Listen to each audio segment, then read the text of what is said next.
Black Star Network is here. Hold no punches. I'm real revolutionary right now. Support this man, Black Media. He makes sure that our stories are told. Thank you for being the voice of Black America, Roland. Stay black. I love y'all. All momentum we have now, we have to keep this going. The video looks phenomenal. See, there's a difference between Black Star Network and Black-owned media and something like CNN. You can't be Black-owned media and be scared. It's time to be smart. Bring your eyeballs home. You dig?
Today is Thursday, May 7, 2026. Coming up on Roland Martin Unfiltered, streaming live on the Black Star Network. The GOP's war on Black America continues. Tennessee Republican Governor Bill Lee signs into law the new map that wipes out the Black district in Memphis. We'll talk with a number of folks, including State Representative Justin Jones, who burned a Confederate flag in the state capitol. We have lots to talk about. We'll also talk with leaders in Alabama. Republicans are trying to do the same. What we're seeing is the rise of the Confederacy. Again, former LA Mayor Antonio Villaraigosa will be here to discuss his run for California governor. Also, we'll feature another candidate running for Georgia's Supreme Court. Lots to break down as we lay out this Republican war on Black America. Folks, it is time for us to be engaged. It's time for us to understand that this is a declaration of war on Black people. It's time to bring the funk on Roland Martin Unfiltered on the Black Star Network. Let's go. He's got it. Whatever the miss, he's on it. Whatever it is, he's got the scoop, the fact, the find. And when it breaks, he's right on time and it's rolling. Best believe he's knowing. Putting it down from sports to news to politics. With entertainment just for kicks, he's rolling. It's on go, y'all. It's Roland Martin, yeah. Rolling with Roland now. He's funk, he's fresh, he's real, the best, you know he's Roland Martin now.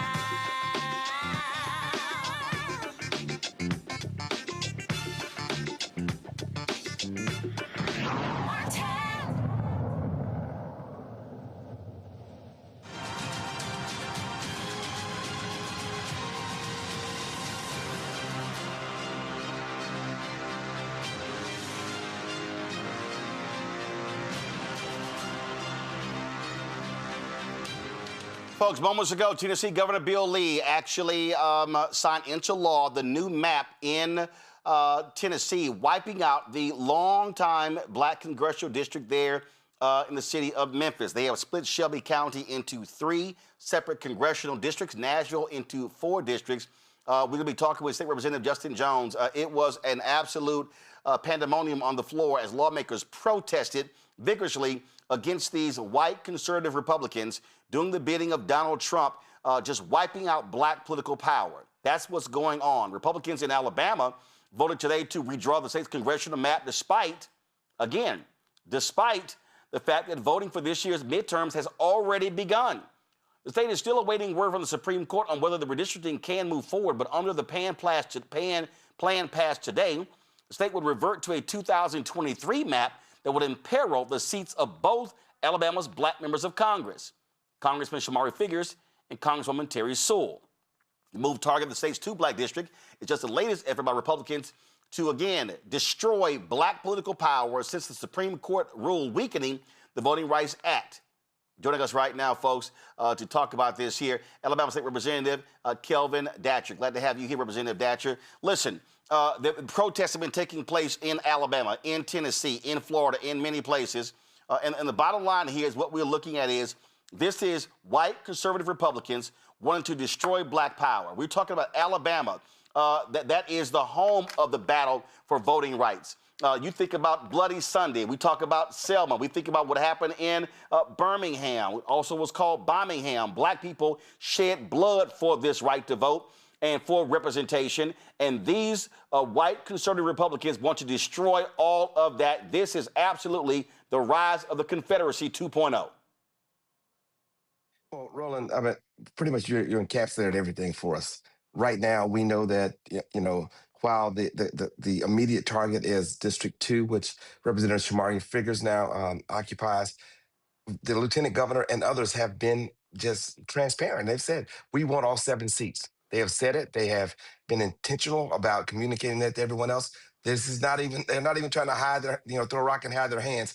This is their plan, their strategy to dilute black voting power in the South. And they're, Alabama's ground zero for it and has been for a very long time.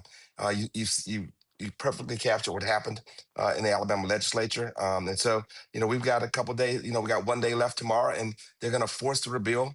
That would be a what if kind of situation, because it only comes into the play if the Supreme Court grants an emergency injunction relieving the state of Alabama from an agreement they made to not challenge these districts until 2030. But they're going ahead with it anyway. The governor called us into special session on Friday. We had to be there on Monday. And, we've had hundreds, if not thousands of Alabamians showing up at the Alabama state capitol to make their voices heard, to let them know this is not American. This is not democracy.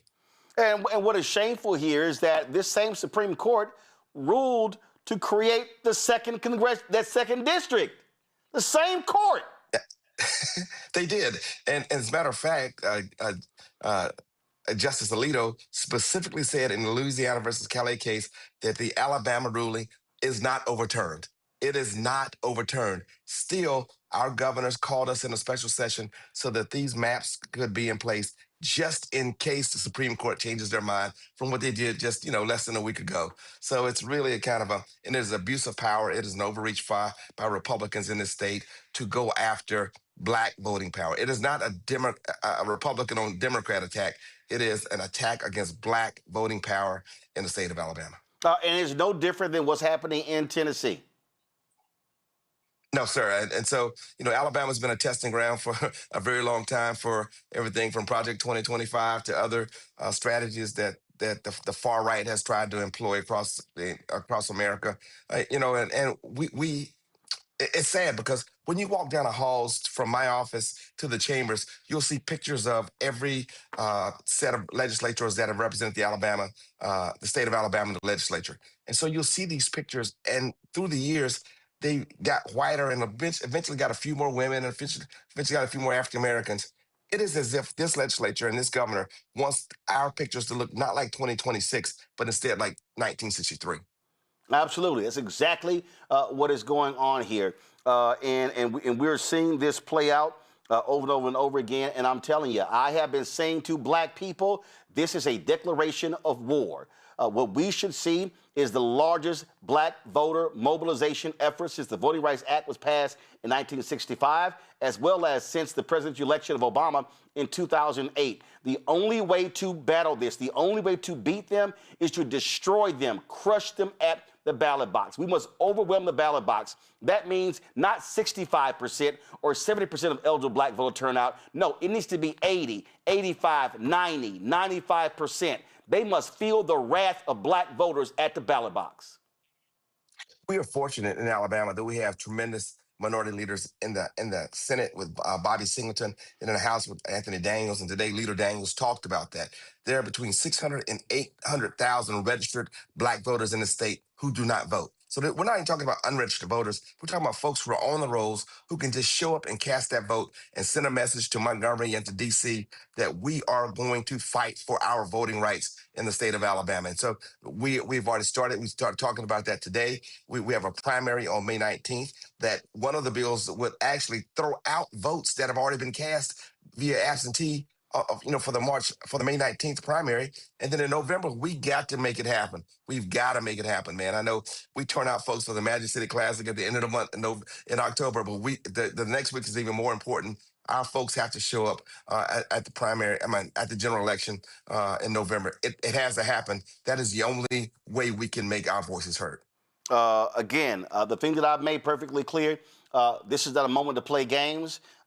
This is not a moment to sit here, just be all outside, dance and doing those things. We need to understand what they are doing right now is they want to destroy black political power for the next 1 to 2 generations. This is no different than what Southern racist Dixiecrats did after Reconstruction when they could not stand black political power. Same thing is happening right now, and people need to understand it's not going to stop at congressional seats. It's going to then go to state senate seats, state rep seats, county commissioners, judicial seat, city council, school board. These people will not slow down. They must be stopped.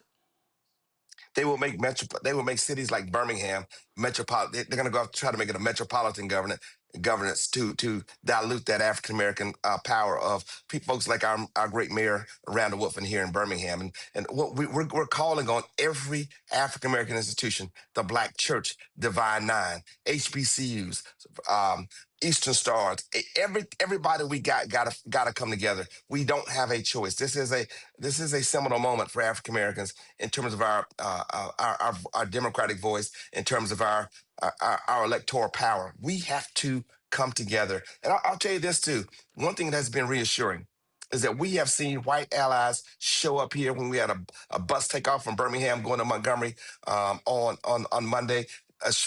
White folks showing up, supporting us at the State House. That is the ultimate challenge, Roland, is to have black voters work with working class white folks to send a message to D.C. about that we have these same opportunities and values that we share amongst those two groups. They want to divide us and keep us separate, so we cannot have the kind of impact that we want to have, but we will not be deterred. We are determined, and we are going to fight all the way to the end. Well, we're going to need those white allies to wake the hell up, to register their people, talk to their folks. And again, what I have been saying is every single week in every city, in every southern state, there should be a citizenship training class, teaching people, informing, educating them, enlightening them what's going on. Because again, these people are not going to stop. They are angry with the success of black people in the last 60 years. They are pissed off with what happened after the death of George Floyd, the murder of George Floyd, with Black Lives Matter, and I laid out in my book, White Fear, how the browning of America is making white folks lose their minds. This is the moment for this generation to rise up and stand up. And so that's what really is at stake. Will this generation have the audacity and the guts and the gall than the previous generation who we often celebrate? Well, I mean, if you look back at the 60s right here in Birmingham, we had folks like Tall Paul and Shelley the Playboy on the radio sending messages to get us organized. We have all the tools at our hands, man. Yep. Everybody got it in their hands. We can get directly to everybody, send a message, communicate back and forth, track where folks are. We can know folks that voted that day. If they've not voted that day, send them a message. Hey, text me if you need a ride. Text me if your mama needs somebody to pick her up. We have all the tools in our hands. We don't have any excuses anymore. We are motivated.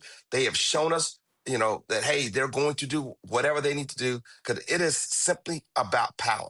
It's not about what's fair anymore. It is about we want more. And so they have made that decision. And right now in the state of Alabama, it's playing out right in front of our eyes. And our elders are calling us to do what they did. Indeed, indeed. Representative Kelvin Datcher, we certainly appreciate it. Thanks a bunch. Keep up the fight in Alabama.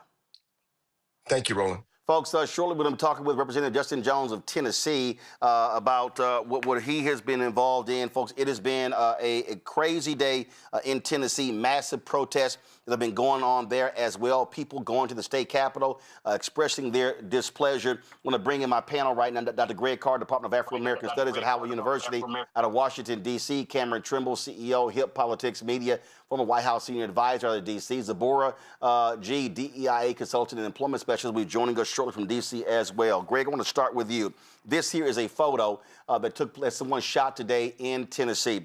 This was the Sergeant at Arms blocking State Representative Justin Pearson from entering a committee about redrawing maps for the district he represents.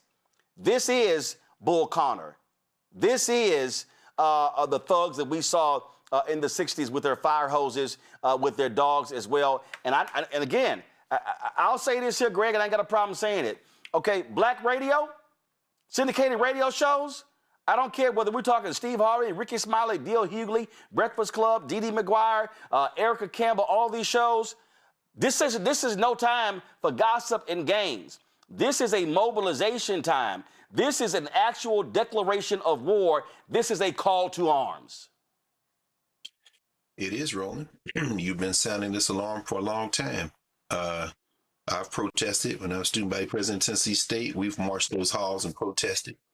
I respect, I admire that hillbilly who was blocking Representative Pearson. I embrace him because it's going to take that to wake us from our lethargy, from the decline in voter participation. And we will break their political backs when we get involved. What do you say all the time? When we vote our numbers, we win. Yep. Alabama is anywhere from a quarter to a third black. That includes the number of registered voters, over 1.3 million people in Alabama of African descent. We don't need all the white people. We don't need a majority of the white people. We probably don't even need a third of the white people. If everybody gets off the bench and gets into the game, we will break the back of the white nationalist party in the state of Alabama, my mama's home state.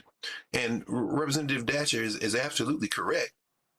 We saw it happen in Nashville, my hometown. Yep. When they call it metropolitan, they put in the front of it, these hillbillies hate they hate state government and federal government until they're not in control. There's a very simple solution to this, and I'm actually very optimistic. You talked about Karl Rove. You know what Karl Rove said the other day about Louisiana, that black people should embrace it. I'm with him. Karl Rove's a white supremacist. He's also very bright, and he's also very devious, and I agree with him 100%. If we vote our numbers, these hillbillies would have dummy-mandered, because when you split up our districts, we've got to go somewhere. Yep. This is going to probably, it's also going to wake up the black elected officials who've gotten a little comfortable thinking that somehow how you look represents our interests. Yep. If you got a district where you've shoved 10 or 15% more black people in it, you got to talk to us if we show up and vote. So I think this is the beginning of a glorious moment in this country where we break the back of white supremacy by ignoring the idea that we somehow have the same objectives as these hillbillies. There are open enemies, and they're open enemies of our common humanity. There is no United States of America. There's white supremacy and its enemies. That's the redrawing of the map. I embrace it. I'm here for it, Roland. Cameron, bottom line is when I look at the numbers, when I look at millennials, Gen Z, and Gen Alpha, they're bigger than baby boomers in Gen X, and they gonna have to rise up. When you look at the voting numbers, 18 to 35, lowest turnout folks, they better understand that what these folks are doing, they want to control the politics for that generation for the next 50 to 100 years. Yes, Roland, and this is a seminal time in our history, in our current, and in where we are currently with voting. So many people have been trying to reach and like, how do I get young voters to turn out? Well, first of all, as you mentioned, it's both millennial and Gen Z. Millennials are now in their mid-30s, so they're no longer young. They're having their own families. They're starting their job and their careers, and this is an opportunity for us to engage them daily. What gives me pause and what makes it, while we have a great opportunity, as Dr. Carr says, and we should embrace it, we are in a different time than the 60s and 70s. We've been satiated. It's been the mass distraction that is social media, that is pop culture, that is reality TV. So many different things are pulling us away from what's really right in front of us. And what I challenge, not just elected officials, but organizations with the parents and our grandparents and everyone's generation, is not to admonish this next generation, but to encourage to encourage, educate, and mobilize. And whether you've got to convince them, whether you got to bribe them and say, hey, I'll help you out with one thing or another if I make sure you go out and register and make sure you go out and exercise your vote, or you drag them to the polls. Those numbers look good on paper, but we have to do a job across the board. I love what you said earlier about making sure we get some of this syndicated radio, make sure we're getting all of our content creators, talkers. People really need to be on this, because we are now in a place where our phones, all these different things that can distract us daily, can kind of lull us to sleep. And also, the last thing I would say is you're doing such a great job of talking about this every single day, but mass media has moved on from this. Mass media and mainstream media is consistently suppressing this conversation. So we can't look there to hope that, oh, everybody just knows what's happening. This is a all-out effort from our entire community Well, to ensure that we all vote. Well, I don't waste my time with the hell mass media is doing because they don't give a damn about black people anyway.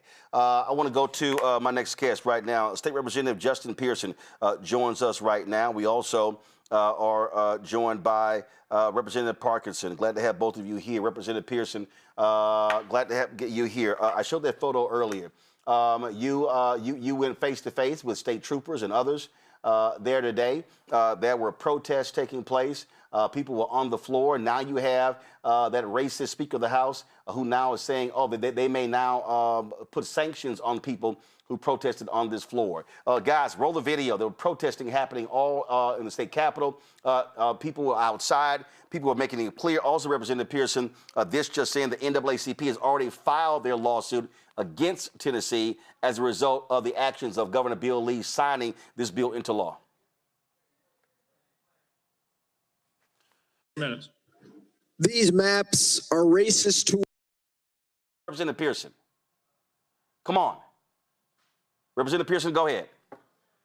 Yeah, what we're dealing with right now is white supremacy at its zenith. They are literally rigging and stealing elections and stealing congressional seats because they cannot win otherwise at the behest of the president after the Calif decision of the Supreme Court. And he decided to tell our governor and a lady who's running for governor that they need to steal our only majority black district in the entire state, which is in Memphis and Shelby County, where I currently serve as a state representative and where I'm also running to serve in the U.S. Congress for District 9. These things are not incidental or accidental. They've been building up to it over a long period of time, whether it be Shelby County v. Holder, where they gutted Section 5 of the Voting Rights Act, to now gutting Section 2, where we were able to use the courts as a way to ensure that our representation, our voices weren't being taken away systematically. And now, surgically, they have cut our district into 3, proportionally, nearly to the percentage of 33% of black folks in each of those districts in order to dilute our voice, to dilute our vote, and to take away our political power.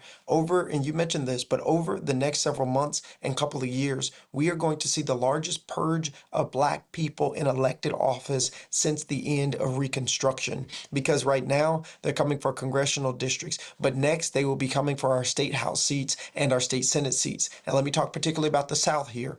In the South in particular, there are 12 to 20 U.S. congressional seats that we might be on the verge of losing. There are 200 state house and state senate seats that we will likely lose due to the response and the white lash by white supremacists who are in these positions of power. And so, yes, we must vote, and also we must build power that sustains us for the long haul and share a vision for our country, share a vision for the South where there's healthcare access, there's opportunity in education, there isn't environmental racism and degradation, and that black folks who are in positions of power, that we use these positions, not just to push yes and no on buttons, but to build power in the communities where we are serving. But this is the fight of our life, and everyone has to be engaged in it. Representative Parkinson, listen, do all members of the black legislature now realize what's going on? I know you've had folks, back and forth, and some folks like, hey, how do we deal with the other side? But Republicans have made it perfectly clear they don't give a damn about a single black voice in the legislature, and they damn sure don't give a damn about a white Democratic voice there. Today was actually a remarkable day. Today we saw a unification from not just all of the black members of the Tennessee Black Caucus, but also the other members of the Democratic Caucus, our white members as well. On both sides, both in the House, both in the Senate, everyone, did their thing and did it to the max and really, really showed out and showed a force of unity that I hadn't seen in a long time. All right, so what's next? I mean, listen, I think, frankly, you can't take it lying down. I think it has to be maximum pressure and shut the state capitol down. I mean, to a grinding halt. It cannot be, from this point forth, it cannot be business as usual in the state capital of Tennessee. I agree. That's exactly right. Are you going to say to my No.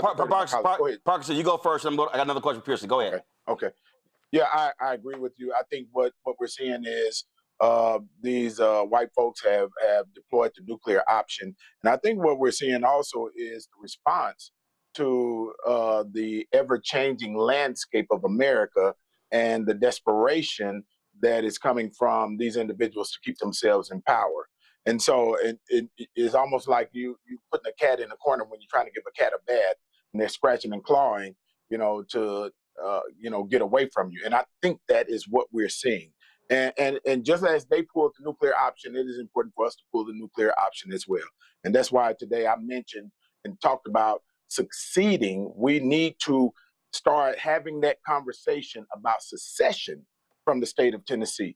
We are in an abusive relationship with the state of Tennessee when it comes to Memphis, Tennessee. And so how long do we stay in that abusive relationship before we get the hell out of it?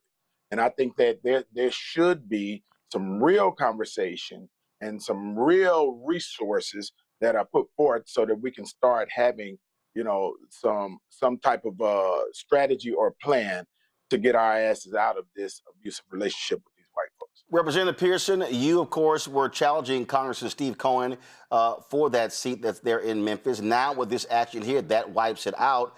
Are you now recalibrating? Are you now looking at one of those? Shelby County is now split into 3 districts. Are you now looking at running for one of those 3? So first of all, we're definitely still running for Congress.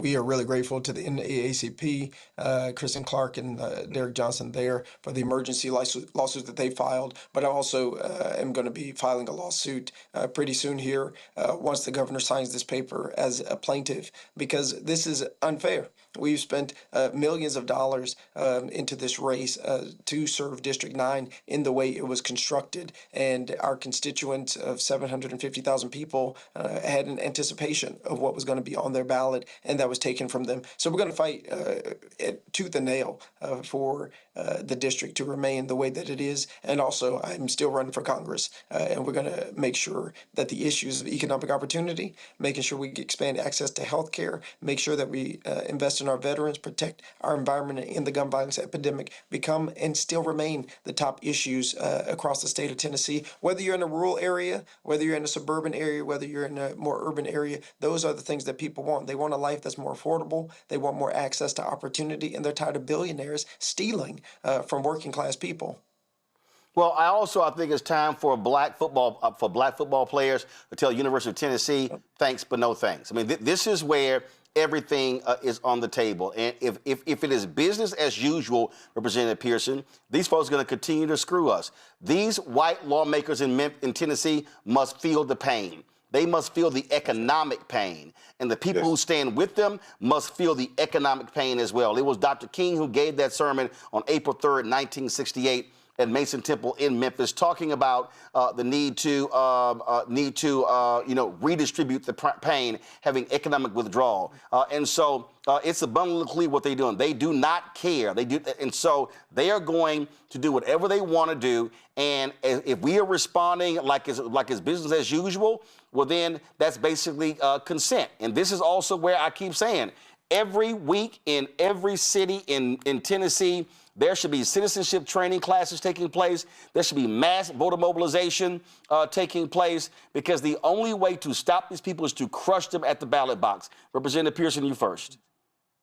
Yeah, no, that's absolutely correct. This is not a business as usual moment. Our organization, mobilization, and activation has to be real. It has to be succinct and has to be coordinated. We saw this week really what that's supposed to look like, from Memphis for All, Tennessee for All, Organized Tennessee, the Equity Alliance, all of the state legislators, Turk votes. No, I'm going to forget several, but we are working collaboratively to determine how we continue to build power moving forward on the C3 side and on the C4 side, because this is not business as usual. This is the moment, the inflection point in our democracy. And if we don't build power, if we don't register voters, but also if we don't turn voters out, because we always register people, but we have to make sure they actually get to the polls, then we are going to continue to see our vote be taken for granted and not have the effect that we needed to have at the state level, at the local level in these mayoral races. And I do also agree that for we who are currently serving in these positions, we can't go into session thinking the same way we've thought in the past. I think there has been way too much capitulation, way too much silence, way too much, aiming for bipartisanship, when in effect, what we have ended up doing is giving away our leverage to fight against some of these racist attacks in our community and on our communities. And so, yeah, this is not business as usual. We got to help also our brothers, sisters, and siblings in Mississippi, Alabama, all the other places where we're likely to see this happen. And we have one of our senator sisters standing on her desk holding an entire sheet that said, no Jim Crow 2.0. Every senator protesting in the front of the Senate, every House member in the front of the House protesting. This is the moment that is required. Nobody can be on the sidelines. And if you're in these positions, you need to say something and do something. Every mayor should be at their state capitol defending their seats. Every county mayor, every city mayor, the silence and the press releases, that's over with. And the congressmen whose districts are going to be impacted should also be protesting when these folks are trying to take these seats away. Not just coming to the committee hearings. You need to be at the protest. You need to be at the rally defending and fighting for our democracy as people are fighting for you to be able to serve, particularly black members of the Congressional Black Caucus whose seats are being taken away. This is not a time for praying and just hoping that things are going to get better. You've got to be actively engaged with an organization that is resisting the tyranny of white supremacy in our nation right now. Representative Parker, any final comment? Yeah, I want to make sure that everyone understands this, how ironic this is that, Memphis is the biggest contributor to the state coffers when it comes to tax dollars and tax resources. And to see them, us being abused, basically, by this Tennessee legislature, when we actually subsidize the majority, probably 80% of their districts in these rural areas, because they're broke, they're poor. And that's why I keep on coming back to this. If Memphis and Nashville were to leave the state of Tennessee, it would probably be one of the wealthiest Democratic states in the Union. And Tennessee would be one of the poorest, probably poorer than West Virginia. And so I'm saying this, we should move in that nuclear option also, understanding our position in the state and how much money we generate for the state. And we should use that economic leverage to ensure that we are treated properly. I agree with my colleague, Justin Pearson, that everybody should be involved, but we need everybody in their gift in different places in the movement. Everyone is not going to be on the lines protesting. Some people will be strategizing. Some people will be fundraising. Some people will be contributing funds, and so we need to utilize and leverage everyone in the capacity that we are able to utilize them in. But it should be all hands on deck. Representative Parkinson, I appreciate it. Representative Justin Pearson, I appreciate it as well. Thanks a lot. Thank you. We're going to be joining in a second by Representative Justin Jones. Roll a video where he was burning a Confederate flag. They were in the Capitol. First of all, they were in the Capitol today, and this is what he did. He had this Confederate flag and decided to torch it. Come on, pull audio up, guys. Thank you. So, right, but pull the audio up, I'll talk over it. So what you see right here, and you see folks cheering, and you see these Tennessee state troopers. There also was an altercation between Representative Justin Pearson and one of these Tennessee state troopers when they were being escorted out and words were exchanged. Do y'all have that video? Y'all got the video, Justin? No, the video, Justin Pearson, and the confrontation with Tennessee, well, not his speech, the confrontation with Tennessee state trooper. Do you have that video?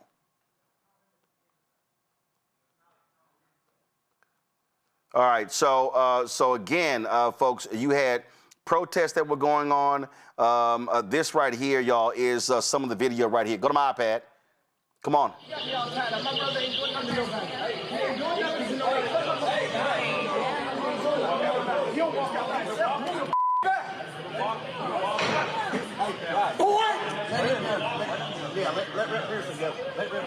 is wrong with you? What is wrong with you? You stupid mother. a lot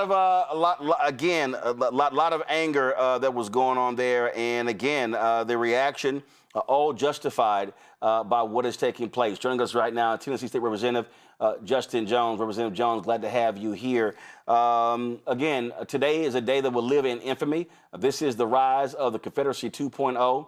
And that's exactly what, that was a time, of course, during that period where you had radical Republicans who were fighting Southern Dixiecrats who wanted to keep black folks in slavery, and they were passing various bills. Now what you have are Republicans in 2026 who are standing with those Southern Dixiecrats in the 1800s to deprive African Americans of power. I posted this on my social media. I mentioned it yesterday.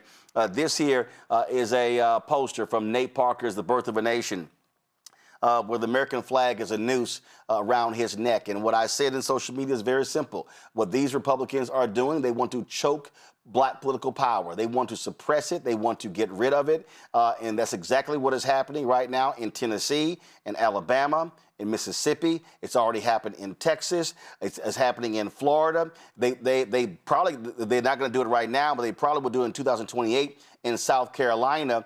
And this the only response that we can give is a massive voter mobilization to take these people out at the ballot box. I mean, that's exactly it, Brother Roland. You know, I walked in today in 2026, and I walked out of this Capitol in pre-1965. We are in a battle, in a war against folks who want to take us backwards in history.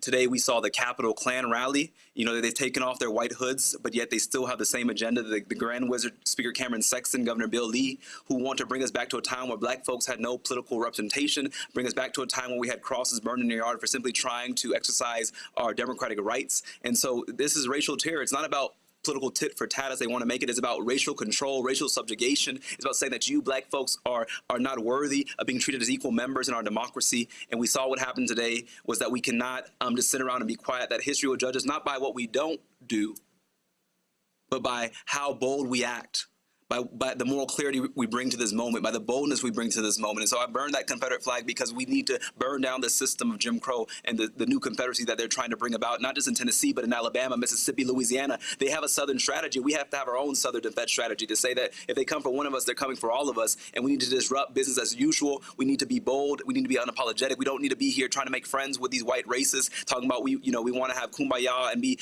decorum. They didn't have decorum today when they spit on the graves of our martyrs like Jimmy Lee Jackson, and our martyrs like those three young men, Andrew Cheney Goodman, who were killed during Freedom Summer. They didn't have any decorum when they were spitting on the graves of those who endured days in jail cells and nights of bomb threats trying to register to vote and spit on the Voting Rights Act, the crown jewel of the civil rights movement. So why would we have decorum when this white supremacist rally was telling all of us that we're basically the N-word in Tennessee and that we don't have any rights that the white man has to respect? That's what they told us today.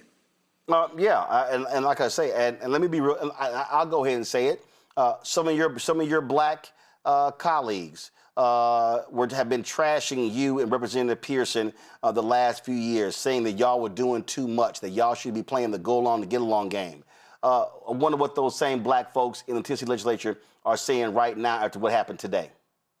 I mean, it's interesting that people played political games with folks who looked them in their face today and said, you don't deserve representation. You know, these same folks who they call friend came to the Capitol today and took away the voice of the only black majority district in the state. And so now we must recognize with moral clarity that we must not confuse proximity to power, getting invited to the governor's house, getting invited to go play golf with these Republicans, with actually building power for our communities. You know, even with the strategy that we saw during this special session, there was some timidity. But I think what we must lean into is we must lean into the reality that we are in a battle, that our children are going to look at how we fight in this moment, and we have to fight. You know, I think so many people are going to wake up one day and say, how do we end up in a system? You know, it's not new for us. Between the end of the 1800s and the 1960s, there were no black representatives in the South. After we had, you know, Reconstruction, there was a time where they all were eliminated, and we will get back to that time if we don't fight right now. That is not an alarmist mentality. That is the realistic trajectory of where we're headed in America right now, that we will not have multiracial democracy in the South. But they are trying to build a confederacy, and I burn that flag because we beat these fools before. We beat these vile racists before, and we must fight them now with everything we have. And it's going to be in this Capitol building, but now it's also going to be in the streets. It's going to be going across the South, because what they're counting on is the fact that Tennessee is the lowest state for voter turnout. So that's what they're hoping. And I hope that just like after the Dred Scott decision, Frederick Douglass said, let that decision not, depress us, but let it inflame our resistance and rebellion. Let it embolden us to fight even harder and with more, vitality against the sin that is slavery in this nation. And so I hope that people feel that fire, because there's only two ways that change comes about, Roland. Either people see the light or they feel the fire. And they did not see the light today, so it's time for them to feel the fire of our movement and of our power. And we need to burn down this new Confederacy and build something new that is rooted in human rights and human dignity and multiracial democracy. There's a lot to work to do, and a bottom line is, I've said it point blank, this is a war. They have declared war. And we must respond accordingly to this. Real quick, if I can get quick questions from my panel, I've got my next guest who is waiting. I need quick questions from my panel. Cameron, go. Yes, Representative, in Tennessee, what are our efforts, and what are the most immediate efforts that you want to make sure that all folks know, not just Black folks, everybody around the country, if we're not in Tennessee, how we can be supportive of this movement? Yeah. I think the first thing that we must tell the nation is that, and at this moment, it is crystal clear that the South is the front line of our democracy, and so we need to invest here. So many people are like, "Why don't you all just leave the South?" Do they not realize that the majority of Black folks in this nation live in the South, and that we can build political power here if there's investment from these national orgs, not just once every blue moon, but if there's consistent infrastructure building. And so in Tennessee, we have the lowest voter turnout. 1 in 5 Black Tennesseans cannot vote because of felony disenfranchisement. There are tactics that we must do to expand the franchise. These new maps are counting on people not turning out. They're counting on this depressingly low voter turnout. So how do we beat them at their own game and combat that by having the most massive voter registration, mobilization, and empowerment drive that we've seen since 1964 with Freedom Summer. We need to have a Freedom Summer here in Tennessee, and so that we need support. We need resources here. We're not a swing state, quote unquote, but we need to show them that we're going to be a state that will swing back on you if you fight. If you kick us when we're down, we will hit back and we will fight back with everything we have, and that's what we have to do in this moment. Greg? Thank you, Roland. Thank you, Representative Pearson. I'm sure you're familiar with Dr. Du Bois's 1946 speech at Columbia, South Carolina, Behold the Land, where he said the future of our race is in the South. With that in mind, how long before this overreach becomes a dummy mander? In other words, if we were to vote our numbers in Tennessee, would this strategy backfire, splitting Memphis into 3 districts, splitting Nashville, my hometown, into 4? If we turned out in those gerrymandered districts, in your estimation, what would happen in terms of the political contests in those gerrymandered districts if we voted our numbers? Looking at the political leanings of these new districts, I think the lowest political Republican district is a +20 Republican district. And so they're counting on folks not turning out. They're counting on folks not using their power. I think if we turned out in numbers that were unexpected, like we saw in 2008, where you had a 51% youth voter turnout, the largest Black voter turnout we've seen it in a generation, I think it would send shockwaves, and that it would, counteract this attempt to have a power grab and rig the maps. I think we have to out-organize them, and I think that there is a way to do that if we are strategic and work together. But we must challenge this divide and conquer strategy. This is the time for us to come together as a movement to pull our resources to have folks who have that legal strategy, but also who have that mobilization strategy here on the ground. And I think that we can counteract it. I hope that we see this not just in Tennessee, though. We need a Southern solidarity strategy. I was just on a phone call with folks in Louisiana. We need to be connected with folks in Alabama. And how do we coordinate amongst the South and say that you have a Southern strategy, but we also have a Southern strategy? And ours is one that is about multiracial democracy and about challenging the terror of white supremacy. And so I think that's what we have to look at doing, and it's going to have to be multi-generational too. We have amazing elders who've been in this work. I was just been in touch with Ms. Diane Nash, one of my elders, and we need to have this intergenerational conversation about what we do in this moment and how do we pull together that wisdom with the urgency and the energy that some of these newer groups are bringing in this moment. Representative Justin Jones, I certainly appreciate it. Thanks a lot. Thank you, brother. All right, folks, let's talk about what's happening in California. They have a gubernatorial race taking place there. It is a jungle primary, meaning the top two folks who get the most votes go on to the general election. There was a debate the other night, and one of the leading candidates, a Republican, is an admitted member of the Oath Keepers. Yeah, that came up during the debate when he was challenged by former LA Mayor Antonio Villaraigosa. Roll it. My hand, sorry, change. You're an Oath Keeper. We all know that. And I'm very proud of it. No, well, you should. I'm very proud of it. And guess what? You're going to swear an oath, and you swore an oath. You should know what you were swearing and be proud of defending it. I don't think an Oath Keeper is qualified to be governor. I don't think you know what an Oath Keeper is. Let me answer the question. I said, if an undocumented person committed murder, they should be held accountable. They should go to jail. And you keep on saying that sanctuary prevents violent criminals from being turned over. I said it prevents criminals. As I said earlier. I said it prevents criminals. Don't lie for me. In fact, as I said earlier, thousands have been turned over since 2019. Obviously not enough. Steve Hilton, let me be clear. I know you're recently arrived to California, but if you've read the Bay Area Institute, the UC Merced study, immigrants, if we took them all out, including the undocumented, it would be a $274 billion hit to the California Sheriff Bianco, economy. just to follow up on what you were just saying there, and you said you're a proud Oath Keeper. Are you referring to the group? I have sworn an oath 3 times to defend my Constitution. Taking an oath yes, as your and job. Everybody that wants to, again, lie and emotionally get all spun up about the Oath Keeper organization, I just would, before you do that, and I know none of you have, I want you to go read the mission statement of the Oath Keeper mission statement and the I saw them on ACLU. CNN attacking the Capitol. And the ACLU. I saw a politician molesting kids. Does that mean you molest kids? What? Exactly. Don't pull those stupid statements out and expect to not be called out. But Sheriff Bianco, you just have to be no clear, reason to. There is you're absolutely not qualified to be governor of California. I am extremely proud of swearing an oath to defend my Constitution against politicians like this. The Oath Keepers, first of all, joining us right now is Antonio Villaraigosa. Mayor, the Oath Keepers, far right-wing extremist group, anti-government. So you got somebody running for governor who is proud to be a part of an anti-government organization that's also racist. The sheriff of Riverside County, who can't say that these people attacked the Capitol, they beat up cops, some died, and he's proud to be an Oath Keeper. And not only that, the leader of the Oath Keepers, Stuart Rhodes, somebody who was convicted, who Trump pardoned. He was convicted of sedition. Is he saying that he's proud to be associated with that person? Clearly, Roland. Look, and by the way, let me just say something to the House of Representative member Justin Jones. I love the young leadership, new generation of leadership. Everything he said made a lot of sense to me. I hope that people listen to him.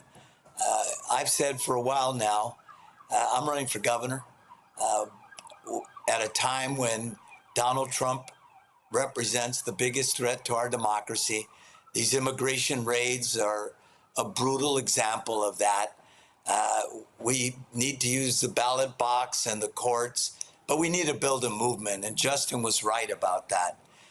I'm here today because there's a Civil Rights Act and a Voting Rights Act that gave me the opportunity to break a couple of glass ceilings now, Roland. You've heard me say that before. And we've got to protect our voting rights. We got to protect our democracy against extremists. And yes, Sheriff Bianco is an extremist. He represents the worst of what we've seen in our body politic. People that think it's okay to attack the Capitol after they lose an election. A party that can't say that Donald Trump lost the 2020 election, and one that can't question anything he does, whether it's the war in Iran or these nasty, ugly raids or the voting rights challenges that are happening with gerrymandering across the South and the nation. Let's talk about this race. Obviously, there are a number of people involved. Former Congressman Eric Swalwell, he dropped out of this race. And when we look at polling data, it is all over the place. And what it is showing is that you have, of course, a lot of different polls showing either Steve Hilton, Republican, this sheriff here, but you also have on the Democratic side, polling at the top, Becerra as well as Tom Steyer. Then, of course, you have yourself running. You have former Congresswoman Katie Porter. A lot of people are saying, hey, more Democrats need to drop out because this is potentially could allow two Republicans to be in the top spot, freezing Democrats out. What do you say to that? Well, first of all, 2 or 3 already have. That's one. 2, look, we saw in the last Senate race, the U.S. Senate race, it was 1 Republican and 1 Democrat. We saw that in the last governor's race as well. There will be a Republican in this race. They all vote, party, vote for their tribe. That Republican looks like it's going to be Hilton, but it could be either one. And there will be a Democrat in this race. The fact is, there's not going to be 2 Republicans. The chance of that is, the experts have said, is somewhere around 8% or so. It's not likely. There's actually more of a likelihood that it could be 2 Democrats, but I do think it'll be a Republican and a Democrat. And I do know this, 26% of the electorate is undecided.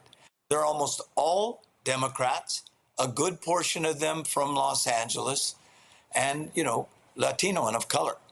And so that's my base historically, both Latino and African American. And so I've said, we're going to see this through, at least until we have a better idea about where that undecided vote is going. The issue you have, though, is that the primary is June 2nd. One Survey USA poll has you at 5%. You got a lot of ground to make up. Again, polling is not voting. What are you going to do? What is your campaign going to do to pick up another 10, 15% to put you in the top 2 positions? Well, first of all, it's not just what the campaign's going to do to put me in the position. Look, I've said for some time now, this issue of affordability is real.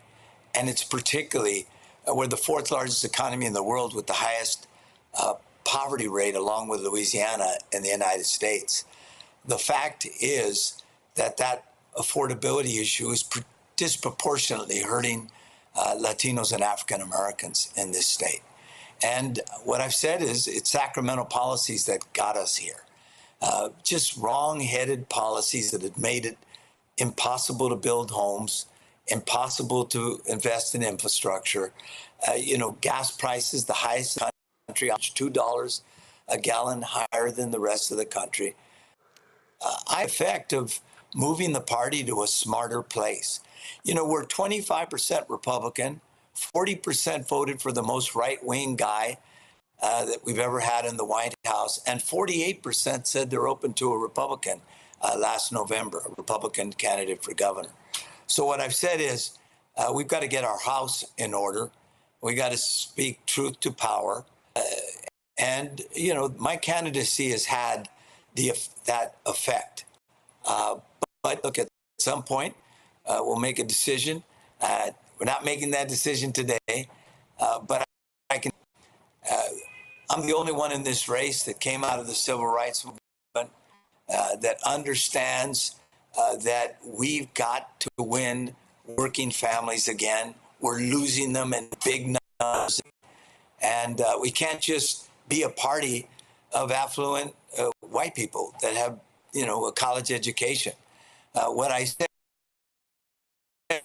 when Democrats were saying that the economy was doing well and that inflation's down, I said, people don't understand the difference between the cost of living and inflation. They know this: they can't afford rent, they they can't afford gas, and they can't buy a home anymore.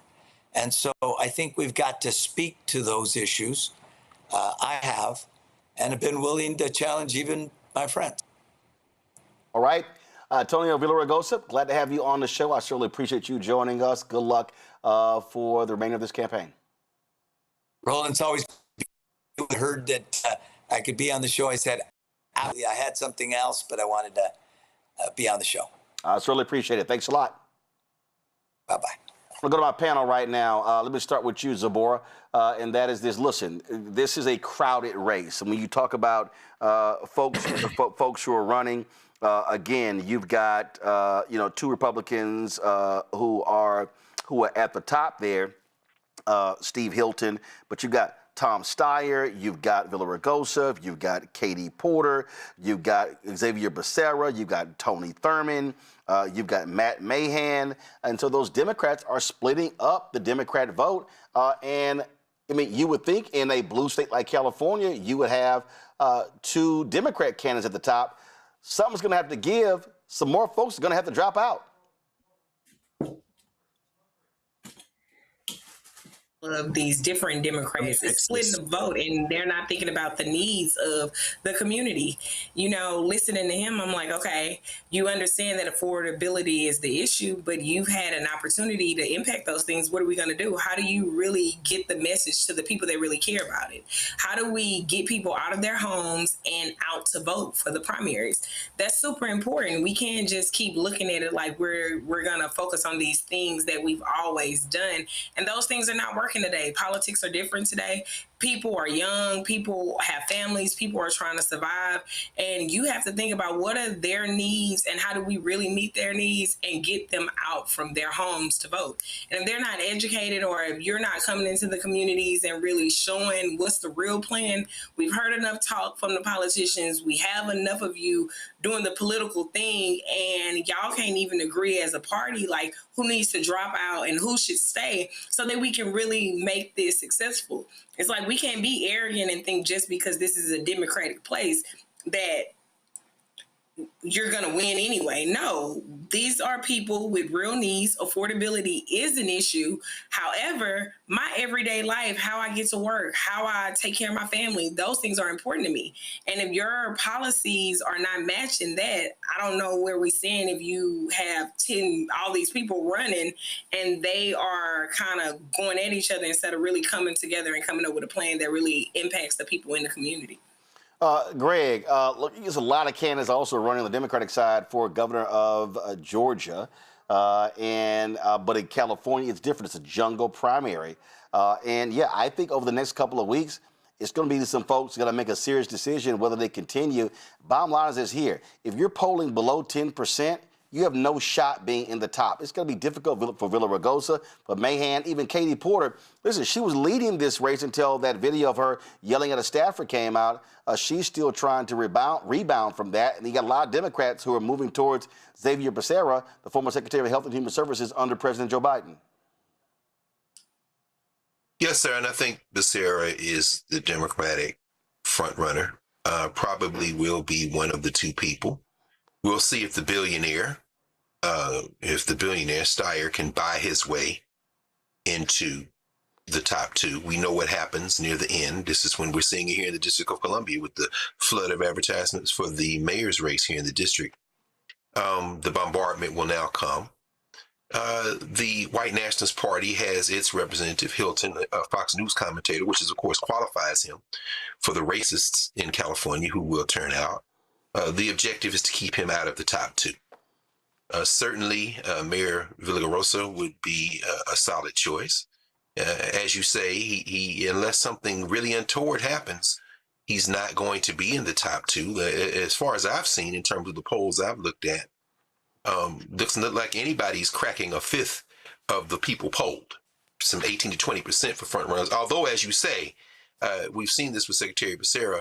He has now begun to perhaps surge over 20%, as high as 24% in some pieces I've seen. But finally, the implosion of the Katie Porter polling numbers speaks to a very difficult thing that we have to wrestle with in this country.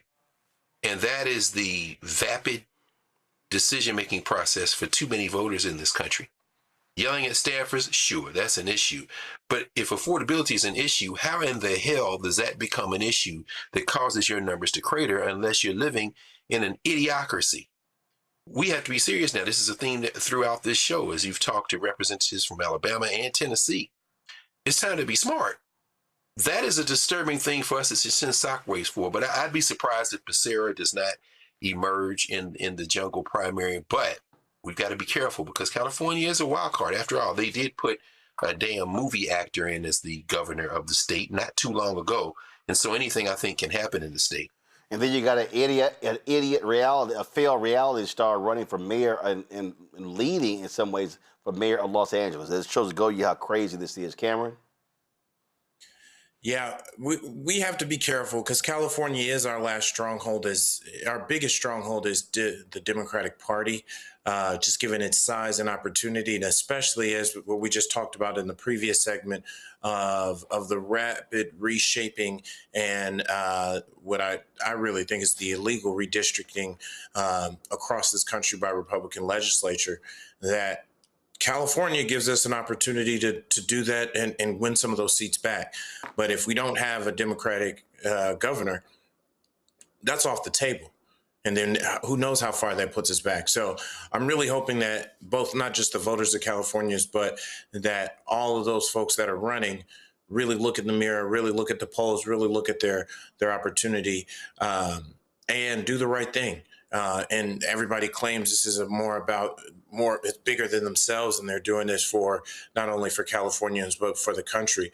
Then some of those folks do need to drop out, and also need to be asked, what is their plan to utilize California, and if they're going to be able to redraw those maps in California.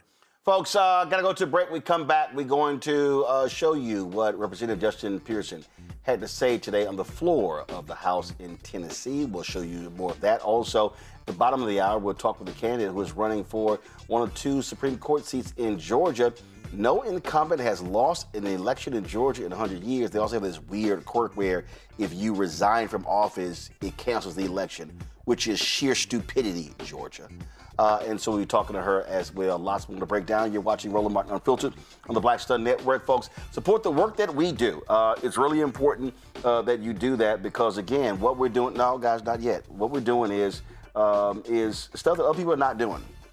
And that's critically important. When you talk about this coverage, and y'all know, I don't waste time with no gossip stuff. I'm not dealing with any of that nonsense.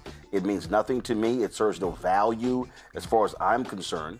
And what we're trying to do is keep our folks focused on what's going on, giving you the critical information that you need in order to make the important decisions. And we are not just hyping this thing up. We are deadly serious at the attacks that we are under. And we've been saying this, y'all, on this show.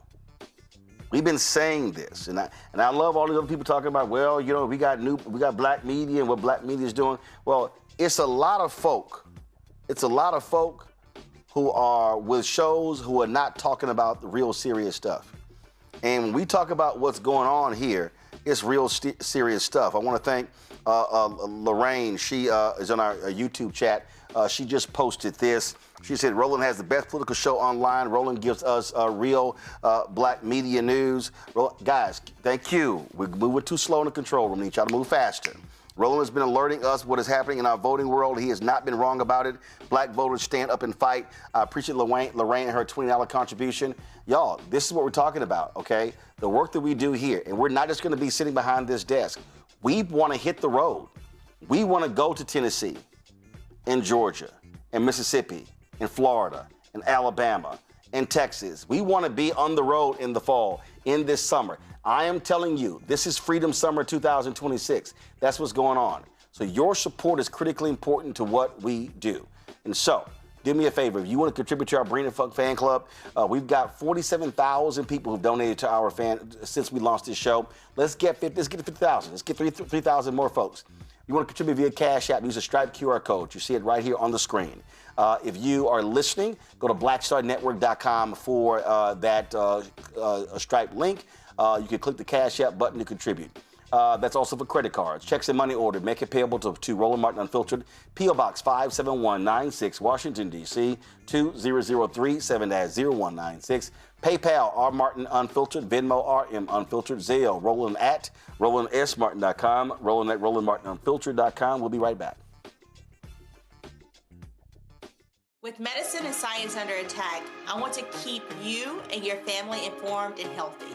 I'm Dr. Ebony Hilton, and I knew at the age of 8 that I wanted to be a doctor. So I studied hard and became the first African-American female anesthesiologist hired at the Medical University of South Carolina since its opening in 1824. And I always say I was made into a doctor, but I was born to be a mom. And as a new mom, wife, sister, daughter, and friend, I understand how frightening a medical crisis can be. I care for individuals on some of the worst days of their lives, and it's my mission to provide you with a safe space to gain clarity on issues affecting your mind, body, and soul. I recognize that there are health disparities, particularly as it pertains to race, and I want to help bridge the gap between you and your healthcare providers. Join me every Thursday for Second Opinion on the Black Star Network, where each week I'll invite experts from various medical fields to share the latest health news. We'll discuss topics such as the vaccine debate, mental and sexual health, medical bias, infertility, menopause, andropause, nutrition, and aging. Together with my medical colleagues, we aim to provide you with a second opinion. Don't miss it, Thursdays only on the Black Star Network. This is Bill Duke, and you're watching the Black Star Network.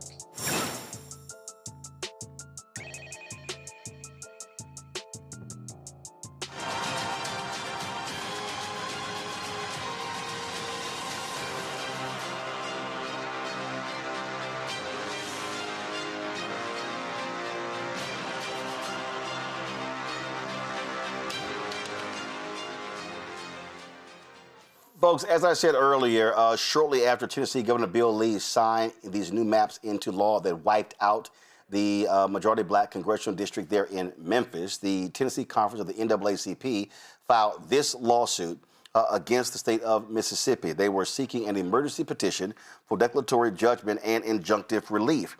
What you'll see right here, they're suing against the state of Tennessee, the governor, the General Assembly, as well regarding this, and said their attorneys, Isaac Connor, Chude Echetebu, Van Turner, Kristen Clark, Maisha Brayton, Anthony Ashton, and it lays out exactly what the purpose of the lawsuit is. And earlier today, Representative Justin Pearson, who we talked to the last hour, gave a powerful speech on the floor of the Tennessee legislature. This is what he had to say. Minutes. These maps are racist tools of white supremacy at the behest of the most powerful white supremacist in the United States of America, Donald J. Trump. Memphis is the most beautiful place on the planet. It's the place that raised me, my brothers, my parents, my grandmothers, and where my ancestors' bones rest. And what you are doing today is eviscerating the only black majority congressional district in our state because we are majority black. We are here because this Republican Party has to seek to steal elections and seats because the president and the party have refused to address the pain, the suffering, and the struggling of everyday Tennesseans. This is about attacking, targeting, and cracking District 9 into pieces for more political and racial dominance and white supremacy in the state of Tennessee. And we need to realize that the Calais decision that you all are basing your decisions off of, that gutted the Voting Rights Act, that Voting Rights Act was paid in blood. It was not just a parchment of paper signed into law. It was paid in blood on the Edmund Pettus Bridge, paid in blood by Medgar Evers, paid in blood by Fannie Lou Hamer. It's been paid in blood year over year, time after time, assassination after assassination, lynching after lynching, so that more people might be able to ascertain access to this constitutional democratic republic experiment that is currently being gutted and seeking to be gutted by this chamber, by this House, this Senate, and this state.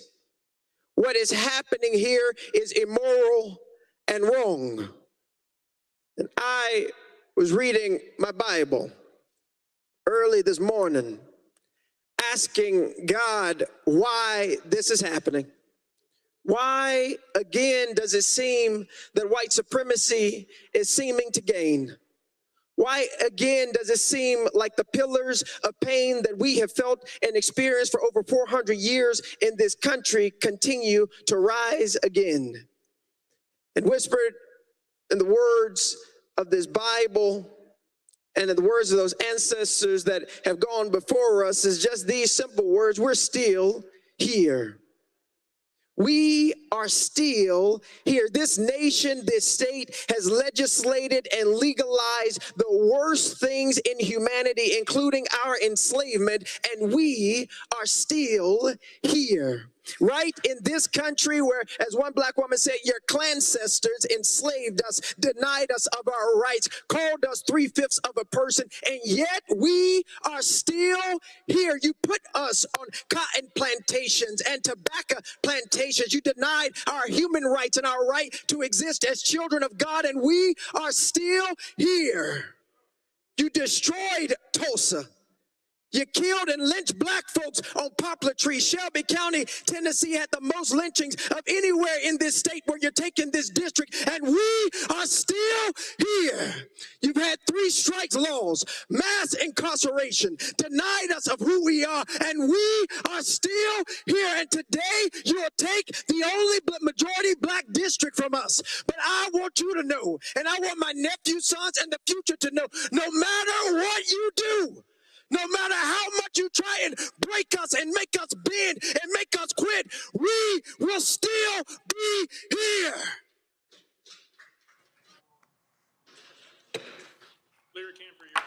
The board, this is how shameful they are. In addition to passing these maps, they've also removed a state requirement for election commissioners to tell voters when polling places have changed when new lines are redrawn. Ooh, you know, that is that's so powerful, is we're still here. We are still the people that have to stand up. We are still the people that are gonna have to really understand. I think we can't keep sitting on our hands and not doing nothing. That young man said so many powerful things that is just a call to action to everybody to know that this is a war. We can't sit here and not understand that everything is on the line. From being detained to just protesting to showing how such a young person can show up and showing how the history behind the city of Memphis and all of the things that make them who they are.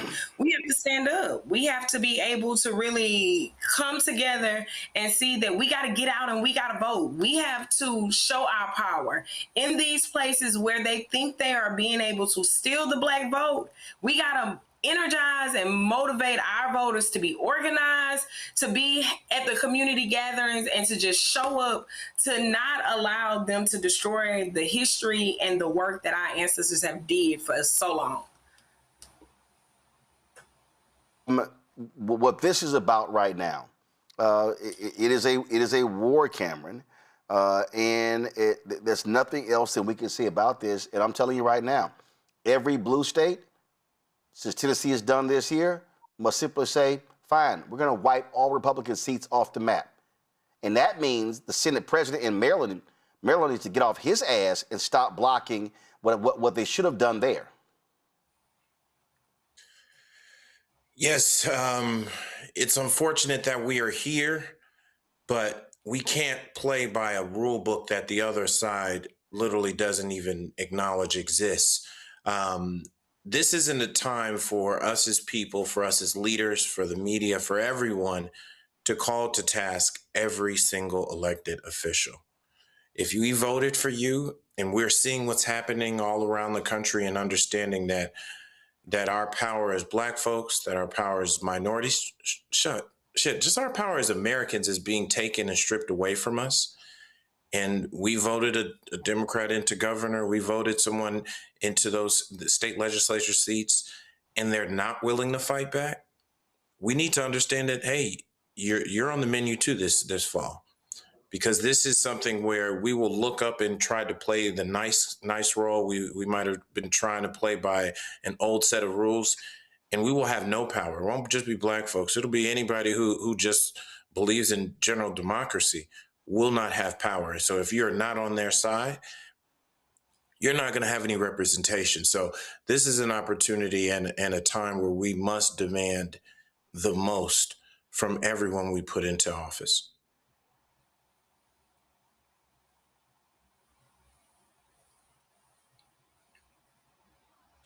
This is the coward, Maryland Senate President Bill Ferguson.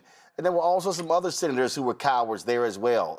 They refused to wipe out that seat. You had Governor Westmore. Guys, thank you. Can we please? You had Governor Westmore who said, hey, redraw the maps. And I'm sorry, Democrats are going to have to get some guts and be as ruthless as these damn Republicans are. It's true. Bill Ferguson, I don't know a whole lot about him. I know his top campaign donors. If you look at Open Secrets, the top donor says NA to the tune of about $20,000. And right after that is MedStar. I don't know if this is the people who own him in terms of his donor base. I don't know that if he's just a soft white nationalist or because it's Baltimore City, of course, or it could very well be with that 7-1 majority. He thinks that a complete sweep would lead to a potential dummy mander. I mean, it could be some combination of the three. But one thing's for sure, the reason, as you say, the stupid, what appears on its face as stupid, the idea that you shift these precincts and don't tell people, has in fact been enshrined in current Supreme Court jurisprudence by the white nationalist majority on the Supreme Court in the 2021 Brnovich versus DNC case in Arizona, which, of course, as you remember and talked about at the time, the idea that if you show up at the wrong precinct, they give you a provisional ballot and they don't have to count it. This is what Alito, a purebred racist, and his little racist crew, John Roberts and others. John Roberts, of course, who has had a kind of almost erotic desire to overturn the idea of one person, one vote, had backed in the Brnovich case. So this is all part of a strategic plan. And that leads me to really the observation I want to make, as we heard a very moving testimony there by Representative Pearson. That type of energy has to be supported, has to be surrounded by, has to in fact be led by some very strategic and necessary, as Representative Jones said, coordinated effort. This is a war, but one side not only has people, they have a military intelligence division, they have a coordinated effort. The other side has feeling, emotion, some trying to attempt to generate some data, but it's not coordinated. So that Brnovich decision from 2021, absolutely. If you don't understand how ALEC works, if you don't understand how these donor-based billionaire think tanks work, then you don't know that they are all coordinated. So what's going on in Tennessee has already been vetted, gamed out, everything from the federal government down. It isn't just Project 2025. That little nasty racist piece of work, Russell Vote, is never stopped working, and they're all coordinated.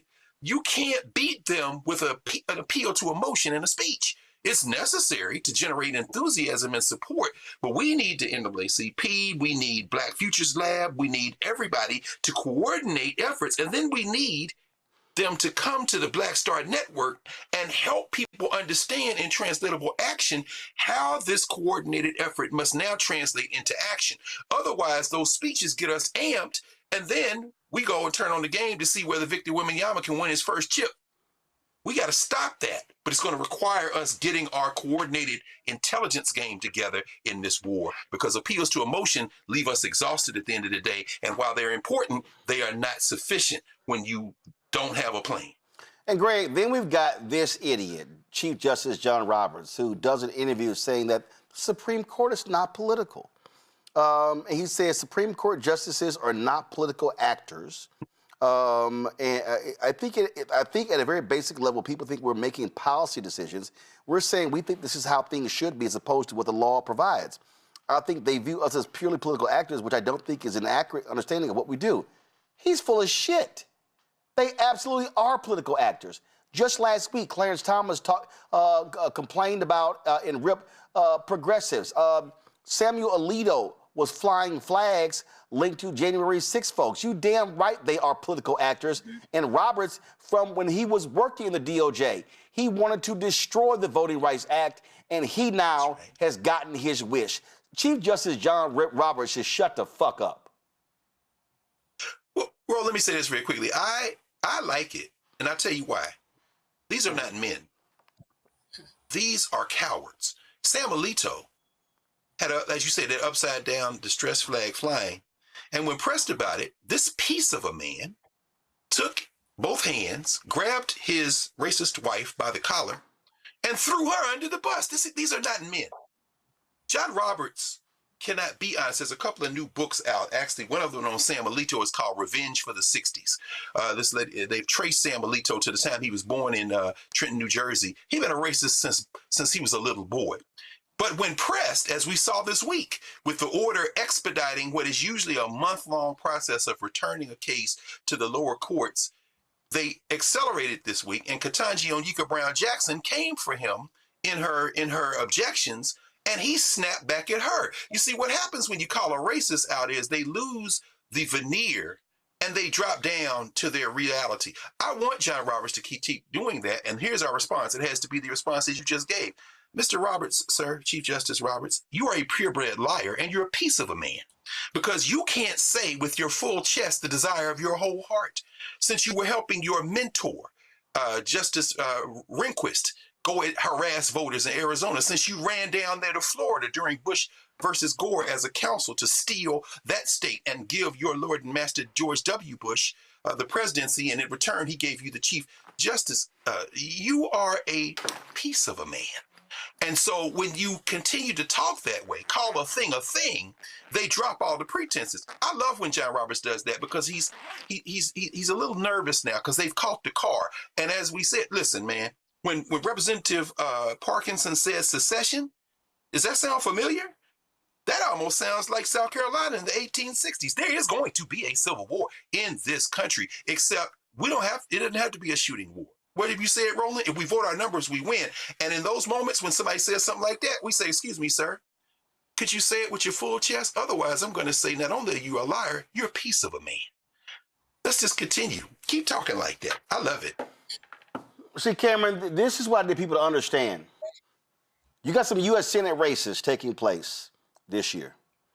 Maine, Iowa, Georgia, North Carolina, Florida, Texas, Alaska, Kentucky, South Dakota.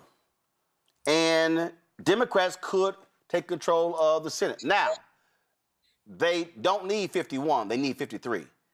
Because you know Fetterman is going to support Republicans. And here's my whole point. If Alito and Thomas do not retire between now and the election, or now between now and then when the new Senate is sworn in, I'm telling you right now, if anything happens to any Supreme Court justice, Democrats should say, we ain't doing a damn thing until the next election. They should say, that's what y'all did with McConnell when Obama picked Merrick Garland. We're going to do the same thing. So to all the folks who are voting, this is why you got to have a mass turnout, because if you keep the Senate from the Republicans, that means they cannot appoint any more Supreme Court justices unless Democrats approve. That's right. Exactly. And the other thing that was there is how they rammed that last one right before Biden took office, even after knowing that Trump had already lost the election. So again, this goes back to them. They're not playing by any rule book that we seem to still be beholden to. I do understand the idea is that this should not be a full race to the bottom, but unfortunately, when Michelle Obama said they go high, when they go low, we should go high. We are going to have to go lower. No, Cameron. This is not a race to the bottom. This is a race to 218. It is not a race to the bottom. This is about power. This means, how do you get to 218? And however you need to get to 218, you get to 218. So we got to stop saying that, oh my God, this gerrymandering stuff. Again, look, that ship has sailed. They have made it clear. They want to cement a Republican majority. They want as many Republican House members as possible. This is about stopping them. You're right. And I think the Senate is our best play. I think the fact that they think they're just going to win the Senate, and we don't realize, like, we need to make sure we're educating voters and let them know that no matter what's going on with this redistricting, we still have the power to win these seats. We need to be overly investing, and this is me speaking to the donor class. This is me speaking to grassroots fundraisers. This is me speaking to those like, hey, if there's no Senate election in your state, you need to know can I drive down to Mississippi, Kentucky, South Dakota? Can I get over to some of these, North Carolina? Can I get to these states in Georgia to ensure that can I get up to Maine? Yep. We need to get up there and even put our hand and knock on these doors, make sure people turn out and consistently make sure we're fully registered in all of these various states, because you know what they're also trying to do is suppress our vote, kick as many of us off the rolls as possible. Anything they can do to lie, steal, and cheat their way to these to hopefully win. But to your point, yes, this is about 218. This is about getting to 53 in the U.S. Senate. Zabor? Definitely. At this stage in the game, we have to think about how these things are impacting our regular people. We need to make sure that we are getting on the ground. We need to listen to our young Democrats in these communities that are already on the ground. Too many times when we are working at voting polls and trying to work these elections, they're not listening to the people that are in these communities. You can't keep doing it the way you've did it in the past. You can't keep listening to these individuals that are in Democratic parties that are really upholding white supremacy standards just like the Republicans. We need to get our people in position so that we can have the votes. This is late stage capitalism, and they are worried about the money. Like, we need to hit them where it hurt. Make sure our economic power is being enforced, our voting power is being enforced, and our voices are not silent. We can't just keep acting like that Supreme Court is stacked against everyone's human rights. It's political. There's no way that you can't say it's not in alignment with a political party. Everything about that Supreme Court and the decisions that they're making and how they're impacting women's rights, Black American rights, immigrant rights, and our national security. America is looking like a joke internationally. We got to do something. We got to hold these people accountable. And I watched firsthand during the Kamala Harris campaign being actively involved, and they are not listening to people that are working these elections during primaries on what to do. You're not going into the communities that will vote. You have millennials, we're in our 40s. We are ready to do something different. And half the people are the people that would have just got on the bus and stayed on the bus during the Rosa Parks era because they're too comfortable with their comforts. Well, it's real simple. This is no time for anybody being comfortable. I got to go to a break. We come back. We've been talking about the Georgia Supreme Court race, y'all. The primary in Georgia is May 19th, but the Supreme Court race, that's not the primary. That's for all the marbles. We'll talk to one of the candidates running there next, right here on Roland Martin Unfiltered on the Black Star Network. I'm Brittany Noble, Midwest-born, HBCU educated with experience in newsrooms across the country. Well, I've teamed up with Roland Martin to bring to you The Breakdown. This isn't just news. It's our stories, our voice, our community. Join me for The Breakdown, Monday through Friday at midday, only on the Black Star Network.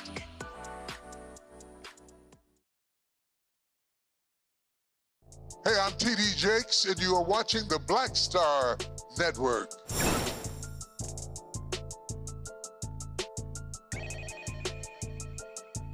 A couple days ago, Isaac Hayes III posted this on social media. He talked about Georgia. He said eligible black Georgians did not vote. 2018 in the governor's race, it was decided by 54,723 votes. In 2022, the governor's race was decided by 191,581 votes. That means anywhere from 900,000 to 1.1 million African Americans did not vote in Georgia. Now, why is that important? Because 3 state Supreme Court seats are up for re-election on May 19th. 2 of the races are contested. Earlier this week, I talked to Miracle Rankin, the former president of the Georgia Association of Black Women Attorneys, who's running against sitting Justice Charlie Bethel.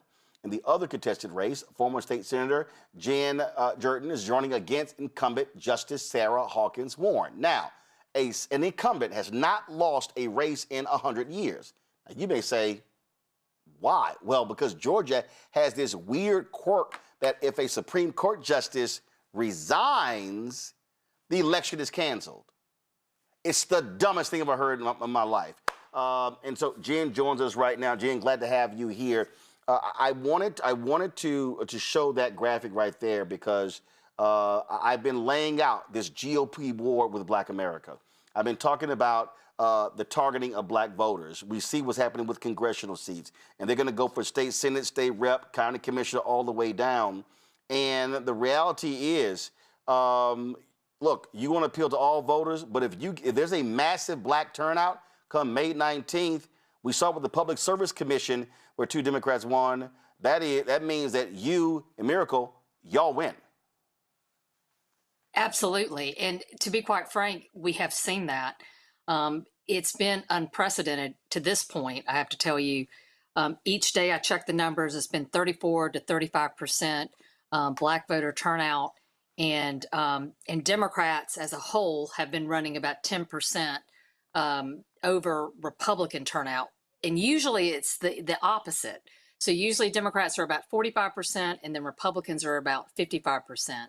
So right now we have just been crushing it. And it is because of black voter turnout and people really understanding what's at stake in this election. And I think obviously the Supreme Court has helped us, unfortunately, by their decision in the Calif case last week, and when they basically just gutted the Voting Rights Act that is going to impact every single voter in the state, but more significantly, every black voter in the state. And I want to stay right there because you said the Supreme Court decision, and I have been yelling and screaming for more than 20 years that people need to understand that there are state Supreme Courts. And the reality is that state Supreme Courts can also stop a lot of this crazy stuff that is happening because they have the final authority. The federal Supreme Court does not rule on everything. There's a thing called states' rights. And so when you have a more progressive state Supreme Court, we saw this what happened in Wisconsin. It's now 5-2. Granted, they're partisan. North Carolina, they're partisan. Georgia, nonpartisan. But the reality is it has been a largely a conservative Supreme Court in Georgia issuing those rulings. Y'all to win, you begin to change the balance of power on the state Supreme Court.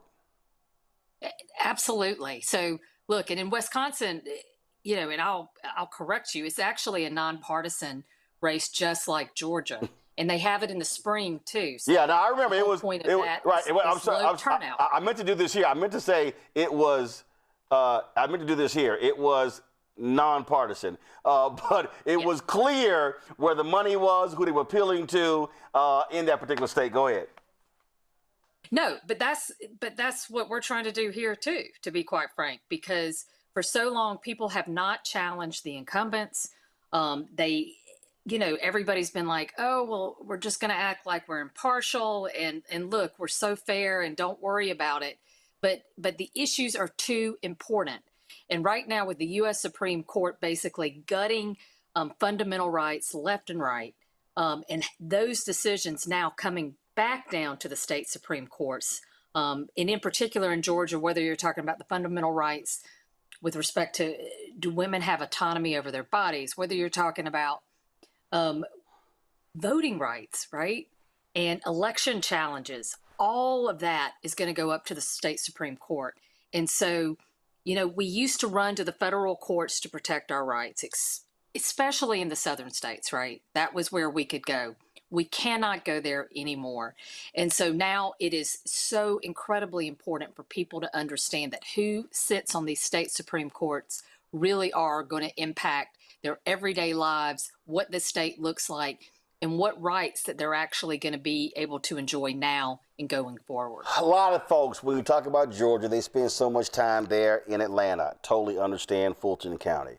But how much time have you been spending in Albany, in Jonesboro, in Savannah, in other parts? Because rural Georgia, if you look at the numbers, the way Republicans have won in Georgia, they ran up huge majorities in rural Georgia and all those little small counties that offset what was happening in Fulton County, in Gwinnett County, and those places. And so what has been your strategy as you have been traveling around the state trying to get folk to vote?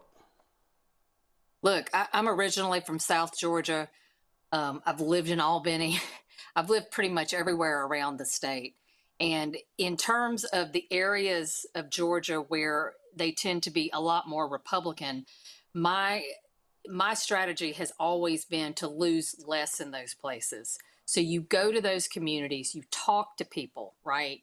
Because that's what we've been missing. It's if folks are just turning into Fox News or whatever, they get a really skewed view of politics, of people's positions, of what's actually happening in the real world. So a lot of times you go into these communities that you know you're not going to win, but by God, you can lose less. And that's what you do. You add up all of that in terms of losing less, and then you go into the communities that actually support you. You talk to people, you let them know what your values are and what you care about, and then you try to run the table there. And then, you know, when you're talking about a 50-50 state, that is so incredibly important. You can't leave anybody out of the conversation, but you have to be realistic about, you know, who shares your values, but also you have to be realistic about the communities that you can go into and maybe just pick a few people off. Obviously, Supreme Court justices rule on cases that come before them. So it's a little hard to sort of lay out what a vision is for someone getting elected. What are you telling voters, especially black voters, why they should vote for you for the Supreme Court? So it is hard because we're not supposed to talk about anything that would be construed as prejudging a case. But what I'd like to do is I like to point folks to my legal career. For 25 years, I've represented individuals. I've sued the state a number of times, and including the current governor. I've sued the Georgia Department of Corrections. You know, when there's overreach and they hurt people, then they need to be called on the carpet, right? And that's what I've done in my career. And then as a state senator, I've really, you know, I've been in the fight for a while. But, you know, I try to point to kind of past, but also to talk about what my values are, because I may not be able to tell you how I'm going to rule on something, but I can tell you that I believe that women have a fundamental right to make decisions about their body. I have a core belief in terms of voting rights, in that anyone who is legally able to cast a ballot should be able to. And so when you talk about that with folks and tell them what your personal beliefs are, understanding that that's not about prejudging a case, then they get a better sense of who you are and what kind of justice you're going to be on the Supreme Court. Absolutely. So early voting is happening right now. The 15th. Ends May 15th. That's right. It's going. And look, turnout's been incredible. Like I said, I check it every day. We're killing it every day, but we have got to keep that up. And we have to, you know, I was outside of UPS facility today greeting workers coming in, you know, when they were going on shift and coming off shift, and just trying to talk to everybody about just how important this election is. And I had a few folks tell me that, you know, I just don't vote. And I'm like, you can't do that. It is so incredibly important, especially when the margins, you know, they're going to be so close that it is going to make a difference in this election if people get out and actually vote. Absolutely. All right, folks. Jean Jordan, folks, this is how you can reach her. Pull the graphic up, please. Pull the graphic up. Thank you. Nope. The graphic how to reach her. The graphic how to reach her. It's right there in your graphic box. No, that's my iPad. Okay. All right. Okay. Thank you. That's how you can reach her. My God. All right. So Facebook, Instagram, and for the website, now come to my iPad now. This is her website. Folks, go to the website, JEN4Georgia.com. Folks, I'm telling you, Supreme Court races are critically important, and I need black folks. I do not want 50, 55, 60% turnout. It needs to be 70, 80, 90. I keep saying overwhelm the ballot box. That's what we must do. Jen, we appreciate it. Thanks a lot. Thank you so much. All right, good luck. Let's go back to my panel here. I mean, we cannot express enough, I'll start with you, Greg, that people have got to understand. I mean, they got to understand Supreme Court races. We just can't act, it's no big deal. These are the folks who are the final arbiters of the law in the state. We are seeing on the federal level what happens when you get those type of justices. Georgia, black folks in Georgia should be crashing the polls. Absolutely. And this is the beautiful thing about it. This isn't a democracy. I wish we would stop saying that. Because I think when we say that, we mean something different. If you look at the history of the word democracy, going all the way back to the Greeks, you will find that it's not as useful a term as people, I think it is. But what we're really talking about is what you said earlier, Roland. We're talking about power. How do we get to 218, as you said, when you talk about the federal legislature? And in the case of the states, the state constitutions are the authority that white nationalists seize on when it's to their benefit. And when it's not to their benefit, they switch to the federal courts. And in Georgia is absolutely a test case in this. We know that it was the Georgia Supreme Court, I think it was a 6-3 ruling, that backed blocking the ability of the state to go after Bozo, Donald John Trump, for his white nationalist attempt to overthrow the results of the 2020 election in Georgia. We know that. This goes back and forth. I bring this up for this reason. We've seen that Eric Holder and the Democracy Defenders Program, part of the Redistricting Commission, has endorsed these candidates, Rankin and Jordan. We see that those who want to enshrine or to reinforce a woman's right to choose what to do with her body have endorsed them as well. But as you said, and this is the key, as you said, it isn't a quirk in the Georgia state law. It is an absolute white nationalist fail-safe to say that if a judge resigns, then the election is canceled or suspended. And guess what happens then? The seat does not go vacant. The governor gets to replace the person. So what they've said is, if you Negroes do show up and vote, we will then resign and say that the governor can appoint an replacement. We've seen this. Justice Keith Blackwell announced in February, I think it was 2021, that he would resign in November, weeks before his term was due to end. He was supposed to face 2 challengers in the May primary, but when he announced his plans to step down 5 months after voters were set to weigh in, state officials said the election should be postponed until 2022. Blackwell begged the governor to appoint his replacement, and when the governor Kemp wouldn't do it, December 2024, Blackwell killed himself. See, this is the high stakes we're talking about right now. So this is what it comes down to. You got to show up and vote. If they try that resign and appoint thing, then you got to trigger the third of the 3 branches of government. You got to get the lawyers lined up. And by the way, both Rankin and Jordan have sued to keep sealed an inquiry at the Judicial Qualifications Committee in Georgia. It's unclear why, because the records are sealed, but we do know that that quote-unquote ethics investigation committee in the past has been up to some hijinks with candidates that ostensibly they wouldn't like as white nationalists. But you got to vote to trigger the other chicanery so that the lawyers have to get off the bench. And then, of course, the governor of Georgia, we're coming for you, baby, because governors, senators, all those statewide offices, as we saw the Public Utilities Commission, they are not gerrymandered.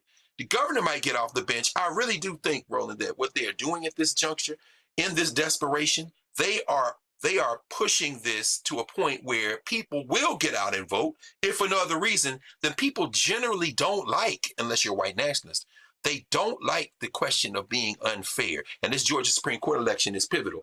I think, do you know, I think it's 8 of 9 on the current court are selected by white nationalist voters or governor appointments. So these 2 seats won't flip it, but it'll get it closer to being flipped. Absolutely. I'm going to have that for you. Zipporah, go ahead. We know that the Supreme Court is super important when you look at disparities and how the judges may not write the laws, but they decide how those laws really affect real people. If those disparities are documented of ignoring them and the judicial interpretation really it don't make them disappear, but it really preserves those things. So we have to make sure that we're getting out and voting. People already don't trust the criminal justice system. So we know that Black and brown individuals are getting convicted way higher. So by us not getting out and vote, we are really making those disparities increase. It's our responsibility to get out, vote for people that we can at least try to, like you said, even that balance to where we can bring it up and have more people on the Supreme Court that could represent decisions that really are beneficial to us and that are reducing some of those disparities. We can't change the laws without having the right people in place. And we can't have the right people in place without our people that are registered to vote. 1.1 million of you did not vote. You got to get out there and vote. You got to get out there and understand that these courts are being stacked. They're playing dirty games, using tricky words, tricky things just to get the right people in place so that your rights are study trampled over, study not being upheld the way they should be. So we got to get out and vote. We got to educate people, and we got to understand that these Supreme Court justices, we wouldn't be in the position that we are in if we had more Supreme Court justices because people got out and voted in the primaries. And to Greg's points, yes, 8 of the 9 Supreme Court justices were appointed by a Republican governor. That's how they've been able to control, because they do not want elections. Cameron.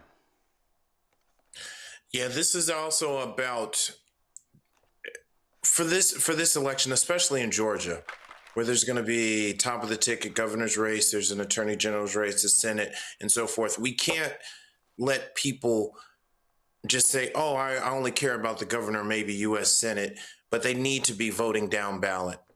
And one thing you hear often when we're on the ground is like, oh, it's no same, one difference or the other. We need to fight back against that ignorance. We need to fight back against that. I'm not here to say the Democratic Party is perfect, but there is a clear differentiation between one party that is literally trying to take us back to Jim Crow and beyond, one party that is clearly trying to disenfranchise, one party that is doing everything it can to kick people off the rolls, and one party that at least is giving some lip service and giving some focus to try to at least represent us and represent people in the right way. So I think we have a fight against us. And I love the fact that, again, Roland, we're calling out, we need high Black voter turnout, especially in a state like Georgia.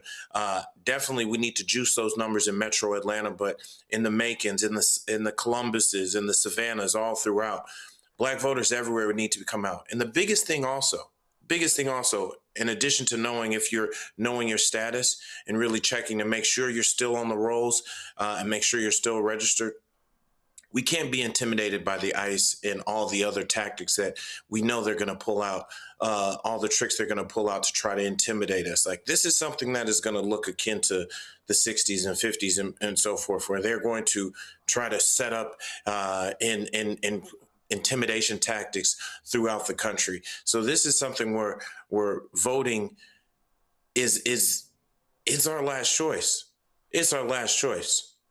And we have to impress that upon every single person. Every single person. I don't care what the excuse is. Well, I think it's nuts when somebody says, "Oh, I don't vote," because guess what? Politics is doing you. Folks, this news dropped yesterday. Charlotte Mayor Vi Lyles, 6 months after she won re-election, says she's going to resign in June. She'll be resigning on June 30th. She did not give a reason. She's the city's second longest mayor. She won a 5th term in November. Not sure why. She's 73 years old. Not sure if it's about health. According to this story here, Lyles has only attended 2 city council zoning meetings in the last 18 months. And so some people have questioned what's going on. Again, her resignation will be effective on June 30th. And so longtime Charlotte Mayor Vi Lyles resigning as mayor and, of course, be effective on June 30th. Time for Black Star Network headlines with Brittany Noble. An Atlanta judge says the Justice Department can keep election ballots from the 2020 election that were seized during an FBI search in January. Wednesday's ruling represents a rare victory for President Donald Trump's administration, which is pursuing claims of widespread voter fraud, despite those claims being widely discredited. Judge J.P. Booley rejected Fulton County's request for the return of the original copies of the seized materials. As a result of this ruling, the FBI will keep more than 600 boxes of 2020 ballots while it investigates whether election records were improperly retained or if residents of Fulton County, which includes most of Atlanta, were denied a fair election. Lawyers for Fulton County argued that the FBI's search of the county's election hub was based on faulty and discredited evidence and violated constitutional protections. In Northeast Houston, residents say bulldozers are tearing through what they believe is the final resting place of 30 to 40 Black souls, many believed to be connected to formerly enslaved people who came from Virginia. This month, bulldozers have been clearing land in the Rosewood Estates area. That's now the Glenwood Manor subdivision. And some graves reportedly included above-ground vaults. And over the years, the trees and heavy overgrowth covered parts of that cemetery. The land was later listed and marketed as vacant commercial property, a move that advocates say ignored the very reality that this was sacred ground. Historic Black cemeteries were often unrecorded or ignored, leading to the development over the sites. And community activist groups such as Project Respect work to restore and protect sites like this. A new study reveals that ethnic studies courses can significantly enhance student success, particularly for Black and Latino students. Published in the American Educational Research Journal, the research followed over 24,000 students in the San Francisco Unified School District from 2008 to 2023. It was titled Cultural Relevance at Scale: The Effects of an Ethnic Studies Expansion on Academic Outcomes. And this study investigated the effects of expanding ethnic studies courses throughout the district by examining grades, course completion rates, and then also college readiness. So researchers discovered that students who enrolled in ethnic studies classes achieved higher GPAs, were less likely to fail courses, and demonstrated greater overall academic engagement. Additionally, there was a 27% reduction in course failures and a 15% increase in the number of students meeting the GPA requirement for admission to the University of California system. The most significant improvements were among Black and Latino students, male students, and also those who had previously faced academic challenges.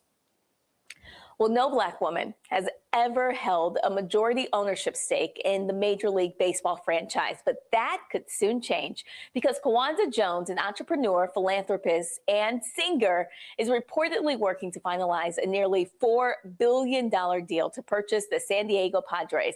Last weekend, the family of the late Padres owner, Peter Sedler, announced that they had reached an agreement to sell the team to an investor group led by Jones and her husband, Jose Feliciano, who is a co-founder of the private equity firm Clear Lake Capital. If the deal is approved, Jones would make history as the first Black woman to hold a majority ownership stake in the MLB franchise. And additionally, her husband would be the first majority owner of Puerto Rican descent for the league. The deal still requires approval from 30 Major League Baseball owners during the league's regularly scheduled meeting. That will be in June. It will also need to undergo review by the Security and Exchange Commission and receive sign-off from the city of San Diego. We'll keep you posted. Well, the United States and Iran appear to be moving towards a short-term agreement to end the ongoing conflict. Iranian officials have stated that they are considering a 14-point proposal put forth by the U.S. to end the fighting. President Donald Trump has warned Iran of increased bombings if a deal is not reached, and that includes the reopening of the crucial Strait of Hormuz to international shipping. As many are aware, the 2-month conflict has led to the closure of the Strait of Hormuz, a vital oil route affecting global markets. And on Wednesday, the U.S. military fired upon an Iranian oil tanker that was trying to breach the American blockade of the Iran's ports. Well, Trump said on social media that the war could soon end and that the oil and natural gas shipments could resume. But still, he emphasized that this is contingent upon Iran accepting an agreement, and he did not specify any details about that agreement. Roland? All right, folks, if you want to catch out the breakdown with Brittany Noble every day, watch noon Eastern right here on the Black Star Network. Noon Eastern every day, the breakdown with Brittany Noble. Let me thank Sabora, Cameron, and Greg for being on today's panel. I certainly appreciate it. Thank you so very much. Folks, tomorrow I'll be broadcasting from Houston, where I'll be at 2 p.m. Central, 3 p.m. Eastern.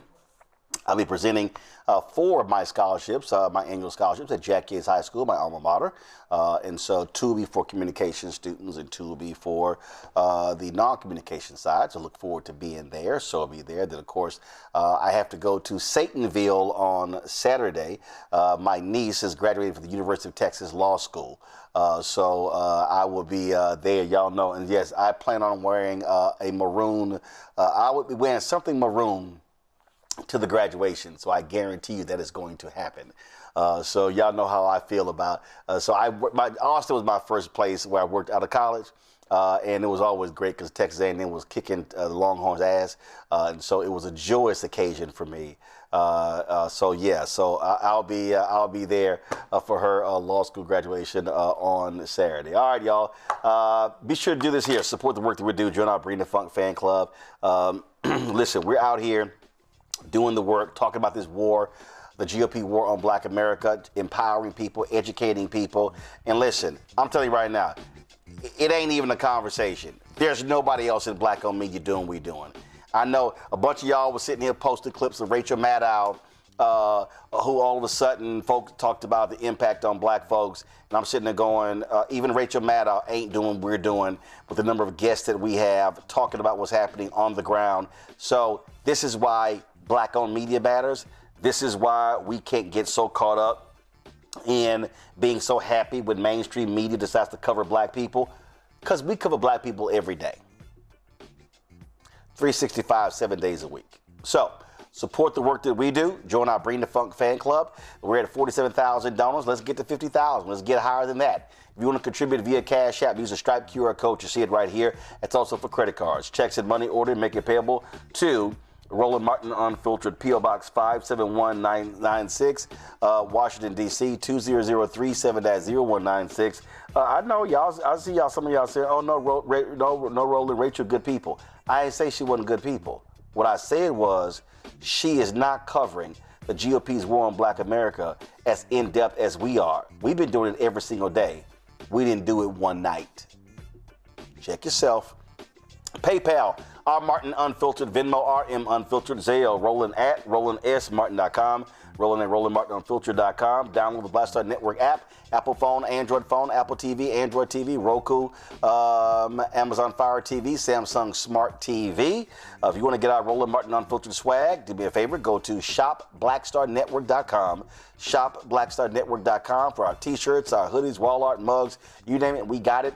Also, support the Black-owned businesses that we have on our marketplace. Every product that you see on this table in our studio, these are Black-owned companies. And so they've got dresses, we've got stuff for folk who work in the medical field, dolls, crossword puzzles, backpacks, skin care for men, for women.